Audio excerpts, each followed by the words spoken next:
Hallelujah, प्रभु की महिमा हो। Good morning. सुबह हो चुकी है। क्या आप उठ गए हैं? 6:30 बज गए हैं। अगर आप विदेश से जुड़ रहे हैं तो हो सकता है दोपहर का या फिर शाम का या फिर रात का समय हो। कैसा एक बेहतरीन अवसर प्रभु ने हम सबों को दिया है कि हम प्रभु के वचनों को कभी भी किसी भी समय इस इंटरनेट के जरिए, सोशल मीडिया के जरिए उनके वचनों को हम सुन सकते हैं। इसके लिए हमें यकीनन प्रभु का धन्यवाद करना चाहिए। एक लंबे अरसे से हम टीवी के जरिए भी प्रभु के वचन को सुना रहे हैं, लेकिन टीवी पर उक्त समय पर अगर आपने ट्यून नहीं किया तो आप मिस कर देंगे। लेकिन कैसा बेहतरीन अवसर प्रभु ने दिया है कि यहां पर इस सोशल मीडिया पर एक बार अगर हम वचन को अपलोड कर लें तो यह निरंतर यहां रहेगा। क्या आप इस अवसर का लाभ उठाते हैं? थोड़ी देर से हो या फिर थोड़ा जल्दी, जब कभी आपको समय मिलता है, प्रभु के वचनों को सुनकर उन पर मनन करते हुए आत्मिक तौर पर दृढ़ होकर, बलवंत होकर क्या आप जीवन बिता रहे हैं? आत्मिक तौर पर आपको दृढ़ करने के लिए, प्रभु यीशु के आगमन के लिए आपको तैयार करने के लिए हम हर रोज काफी मेहनत के साथ प्रभु के वचनों को आप तक पहुंचाते हैं। आइए प्रार्थना के साथ आज के मनन की शुरुआत करें। पवित्र पिता, आपका धन्यवाद प्रभु, जिन्होंने आपको जाना है वे धन्य हैं, आपने जिन्हें चुना है वे अति धन्य हैं। प्रभु, मनुष्य जाति के लिए आपका प्रेम कितना ही महान है। आपसे प्रेम करते हैं कहकर अपनी इच्छानुसार जीने वाले हम ना हो जाएं। आपकी योजनाओं को समझकर जीने का अनुग्रह दें। यीशु के नाम से प्रार्थना मांगते हैं, आमीन। बाइबल परमेश्वर का वचन है। इसमें कई सारे प्रभु के वायदे हैं। भले ही बाइबल में उन दिनों में उक्त समय पर उस व्यक्ति से कही गई बातें हों, परमेश्वर के वचन जीवित हैं, इसलिए आज भी परमेश्वर के जीवित वचन अपने वचनों द्वारा आपसे स्पष्ट तौर पर बात करते हैं। इसी विश्वास के साथ में आप परमेश्वर के वचन को पढ़ें और जब सुनते हैं उसे अपने हृदय में उतारें। कई सारे लोग आज कहते हैं, हां, आज वचन तो मेरे लिए ही था, लेकिन उस वचन ने आपसे क्या बात की? इस वचन को सुनकर आपने अपने आप में किस प्रकार के बदलाव किए? इन बातों पर गौर नहीं करते। हमें केवल वचन को सुनने वाले नहीं, लेकिन वचन को सुनकर उसके अनुसार जीने वाले बनना है। क्या आपने कभी प्रभु से कोई वायदा पाया है? कई बार प्रभु के वायदे हमें सीधे समझ नहीं आते। जब परमेश्वर एक वायदा देते हैं वे उसे पूरा भी करते हैं। यदि वो वायदा समझ ना आए, लेकिन फिर भी प्रभु में हमें इंतजार करना चाहिए। कितने लोग आज जब बाइबल पढ़ते हैं, प्रभु मुझसे बात करें, आप मेरी स्थिति को जानते हैं, उसके अनुसार मुझे समझाएं, ऐसी प्रार्थना करते हैं। बाइबल में पुराने नियम में हग्गई नाम की एक पुस्तक है। उसमें केवल 2 ही अध्याय हैं। ओबद्याह भी है जिसमें केवल 1 अध्याय है। उसी प्रकार यूहन्ना के द्वारा लिखी गई दूसरी पत्री और तीसरी पत्री में भी केवल 1 अध्याय ही है। फिर यहूदा के द्वारा लिखी गई पत्री में भी केवल 1 ही अध्याय है। लेकिन यदि आप गौर करें तो भले ही ये पुस्तक और जो पत्रिकाएं हैं छोटी हों, फिर भी आप इनमें काफी गहरी बातों को पाते हैं। हग्गई की पुस्तक दूसरे अध्याय की यदि 23वीं आयत को आप पढ़ें, सेनाओं के यहोवा की यही वाणी है, उस दिन हे शालतियेल के पुत्र मेरे दास जरुब्बाबेल, आखिरी भाग देखिए, मैंने तुझी को चुन लिया है। यदि आप इसे विश्वास के साथ पढ़ें, परमेश्वर मुझी से बात कर रहे हैं, यदि इस विश्वास के साथ पढ़ें, अक्षरोक्षर यह वचन आपके जीवन में पूरे होंगे। मैंने मतलब हमारे प्रभु, तुझे मतलब आपका नाम वहां रखें। समझ रहे हैं? मुझे चुन लिया है। He has set us apart. हम भी कई बार चीजों को चुनकर अलग करते हैं ना। ये आम का सीजन है ना, क्या आपने खाए? आम आपको पसंद है? मीठे होते हैं ना। जब हम आम को लेकर आते हैं, घर आने के बाद क्या करते हैं? उसे हम अलग करते हैं, सेपरेट करते हैं। हां, ये अच्छा है, इसे आज खा सकते हैं, ये थोड़ा कच्चा है, इसे पकने में 3-4 दिन लगेंगे, फिर खाएंगे। है कि नहीं? उसे देखने से हमें समझ आ जाता है कि कब किसे खाना चाहिए। यह आज खाएंगे, यह कल, यह 2 दिन बाद। इसी प्रकार परमेश्वर ने हमें अलग किया है। क्या हम पक गए हैं या अभी कच्चे हैं या खराब हो गए हैं, यह देखने के लिए नहीं, बल्कि इन्हें लेकर मेरे पास कुछ योजनाएं हैं। इनके द्वारा मैं इन कार्यों को होते देखना चाहता हूं। यह मेरे चुने हुए जन हैं। मैंने इसे चुना है, उसे चुना है, हम कहते तो हैं, लेकिन क्या प्रभु केवल पुरुषों को ही चुनते हैं? बहनें, आप इस प्रकार से बिल्कुल ना सोचें। जब हम प्रभु के वचनों को पढ़ते हैं, कई सारी स्त्रियों का भी इस्तेमाल प्रभु ने किया है। हो सकता है वे कोई बड़े प्रचारक ना हो, भजनकार ना हो, लेकिन सेवकाई में की पोजीशंस पर वे रहे। परमेश्वर के प्रेम को, उनके वचनों को अनेकों तक पहुंचाने में, बच्चों की परवरिश वचन के अनुसार करने में, पति के साथ खड़े रहकर मदद करने में अहम भूमिका को निभाते हुए हमने देखा है। इब्रानियों की पत्री 11वें अध्याय को आप उठाकर पढ़िए। सारा अनेकों की मां हुई। इसी प्रकार राहाब, रूथ, एस्तर, नहोमी, हन्ना, कई सारी स्त्रियों का इस्तेमाल परमेश्वर ने पुराने नियम में भी किया।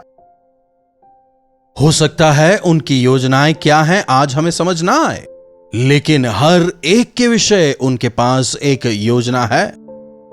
जब हम इस बात को समझकर जीवन बिताएंगे तो अनावश्यक ही एंग्शियस हम नहीं होंगे।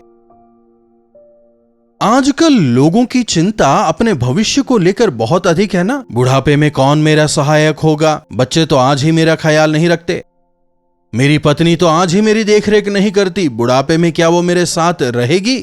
क्या मेरी देखभाल करेगी? मेरे पति तो आज ही मेरी और इतने लापरवाह हैं, मेरी फिक्र नहीं करते। थोड़ी और उम्र निकल जाने पर वो कहां मेरा ख्याल रखने वाले हैं? क्या कहीं आप भी तो इसी प्रकार नहीं सोचते? इंसानों के विषय सोचेंगे तो इसी प्रकार के सोच आएंगे, लेकिन मेरे यहोवा मुझे नहीं छोड़ेंगे। मेरे प्रभु ना मुझे कभी छोड़ेंगे ना त्यागेंगे। वे अपने वायदों पर स्थिर रहते हैं। सारा संसार मेरे विरोध में खड़ा हो जाए, यदि मेरे प्रभु मेरे साथ है तो मुझे और क्या चाहिए? मेरे प्रभु मेरे लिए काफी हैं। ऐसा विश्वास हम में हो। मैंने तुझको चुन लिया है, काफी स्पष्टता से परमेश्वर यहां कह रहे हैं। चाहे जो कोई इसे पढ़े, प्रभु उससे कह रहे हैं।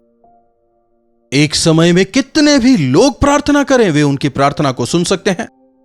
एक ही समय में वे तमाम लोगों की प्रार्थनाओं का जवाब भी दे सकते हैं। ऐसे महान सामर्थी प्रभु हैं वे। इंसान यदि आगे देखे तो पीछे नहीं देख सकता, एक कान से कुछ और दूसरे कान से कुछ नहीं सुन सकता, लेकिन परमेश्वर अनंत हैं, अपरंपार हैं, सर्व सामर्थी हैं। आकाश मेरा है, भूमि मेरी है, पृथ्वी मेरे पैरों की चौकी और आकाश मेरा सिंहासन है, सारी सृष्टि मेरी है। यहां तक कि एक एक तारों को वे नाम लेकर पुकारते हैं। ऐसे महान परमेश्वर हैं हमारे। उनकी महानता को यदि आप समझें तो आप नहीं घबराएंगे।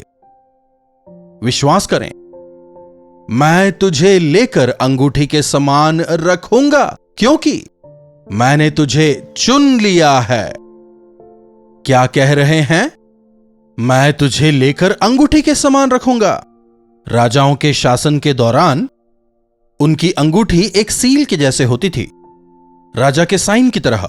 उसकी मुद्रा किसी भी राज्यादेश को प्रख्यापित करने के दौरान यह राजा का आदेश है दर्शाने के लिए उसमें वह सील होता था। जैसे आज रबर स्टैंप होता है ना, जब उसमें राजा की मुद्रा होती थी मतलब वो राज्यादेश हो गया है। अब वो ऑर्डर ऑफिशियली पास हो चुका है।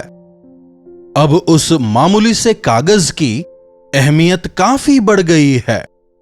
प्रभु कह रहे हैं, जिन्हें उन्होंने चुना है, जो उनसे प्रेम करते हैं, जो उनके वचनों के अनुसार जीते हैं, वे उन्हें अंगूठी के समान रखेंगे। I'll make you a seal।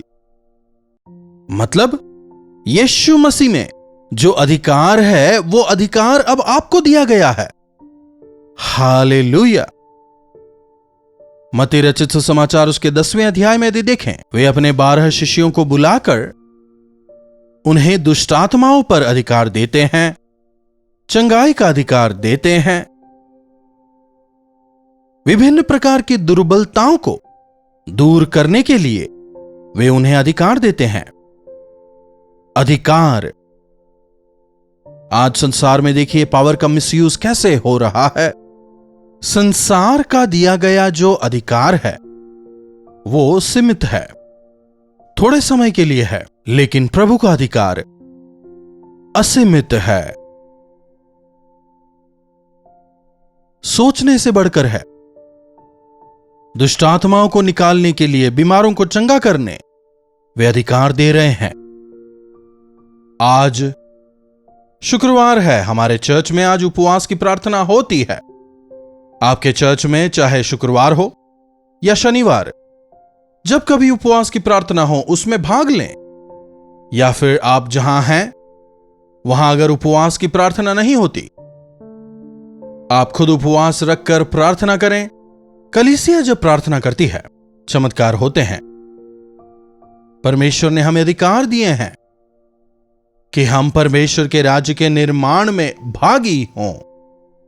एक और वचन देखिएगा, मत्ती उसका 16वां अध्याय 19वीं आयत से पढ़ना चाहूंगा। देखेगा, मैं तुझे स्वर्ग के राज्य की कुंजियां दूंगा, जो कुछ तू पृथ्वी पर बांधेगा वह स्वर्ग में बंध जाएगा, और जो कुछ तू पृथ्वी पर खोलेगा वह स्वर्ग में खुलेगा।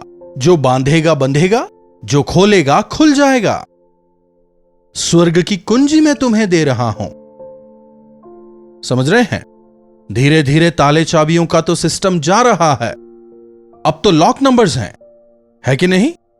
आजकल अधिकतर लोग जो हैं स्मार्ट लॉक्स का इस्तेमाल करते हैं। बिना दरवाजा खोले आप अंदर नहीं जा सकते ना, बिना फिंगरप्रिंट के अंदर नहीं जा सकते। प्रभु कह रहे हैं, स्वर्ग के अधिकार को मैं तुझे देता हूं। स्वर्ग को खोलने का, बंद करने का, पाताल को बंद करने का, खोलने का अधिकार मैं तुझे देता हूं। क्या है वो अधिकार? क्या है वो कुंजियां?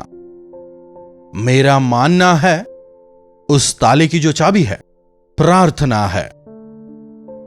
2-3 लोग मिलकर संसार में जो कुछ बांधेंगे स्वर्ग में वह बांधा जाएगा, जिसे वे खोलेंगे स्वर्ग में वह खोला जाएगा। हे कलीसिया, प्रभु ने आपको अधिकार दिया है। स्थितियों को देखकर आप भयभीत ना हो। आपको दिए गए अधिकार को देखकर आसपास वाले आपसे, कलीसिया से भयभीत होंगे। ऐसी स्थिति प्रभु पैदा करेंगे। इसलिए उपवास की प्रार्थना स्वर्ग के द्वारों को खोलती है, नरक के द्वार को बंद करती है। नरक जाने वाले लोगों के मार्ग को बदलकर स्वर्ग की ओर उन्हें ले जाने के लिए प्रभु मार्ग खोलते हैं। अपवित्र आत्माओं के बांधे जाने के लिए, पवित्र आत्मा के कार्य और अधिक तेजी से बढ़ने के लिए हम सभी परमेश्वर के हाथों में सामर्थी हथियार होकर उनके दिए गए अधिकार का सदुपयोग करते हुए कलीसिया के रूप में एकजुट होकर प्रार्थना में हम भागी हों, प्रार्थना के द्वारा परमेश्वर के चमत्कारिक कामों का हम अनुभव करें। प्रार्थना। महापवित्र पिता परमेश्वर, बिना प्रार्थना का जीवन हमें बलहीन बनाता है। इस बात को समझकर प्रभु प्रार्थना में स्थिर होकर आगे बढ़ने में हमारी मदद करें। प्रभु, आपके द्वारा दिए गए अधिकारों का दुरुपयोग ना करते हुए उनका सदुपयोग करते हुए अनेकों के लिए भलाई का, आशीष का कारण बनकर जीने का अनुग्रह हम में से एक एक को प्रदान करें। प्रभु, इस समय जो कोई आपके वचनों को सुन रहा है, उनके विषय आपकी क्या योजनाएं हैं, उसे समझकर उसके अनुसार जीने का अनुग्रह हमें दें। यीशु मसीह के नाम से प्रार्थना मांगते हैं, आमीन। अब हमारे पिता परमेश्वर का प्रेम, प्रभु यीशु मसीह का अनुग्रह, पवित्र आत्मा की संगति और सहभागिता हम में से प्रत्येक के साथ आज, कल और सर्वदा बनी रहे, आमीन। प्रभु परमेश्वर की महिमा हो। अपने प्रार्थना विषयों को आप हमें 9884907779 पर व्हाट्सएप, वॉइस मैसेज या टेक्स्ट के द्वारा भेज सकते हैं। हमें आपसे सुनकर, आपके बारे में जानकर, आपके साथ मिलकर आपके लिए प्रार्थना करने में काफी प्रसन्नता होगी। प्रभु अपने समय पर अवश्य आपके जीवनों में चमत्कार करेंगे। सच्ची घटनाएं और क्या आप जानते हैं, इन दोनों ही नए कार्यक्रमों को आप लगातार देख रहे हैं, आत्मिक जीवन में आशीष पा रहे हैं। मैं यकीन करता हूं। किस प्रकार से आप आत्मिक तौर पर दृढ़ हो रहे हैं, हमें अवश्य बताएं। इन्हीं वचनों के साथ आज मैं आपसे विदा लेना चाहूंगा। प्रभु का अनुग्रह हम सबों पर बना रहे। कल्वरी दर्शन, ये है प्रेम के दर्शन, यीशु प्रेम के दर्शन।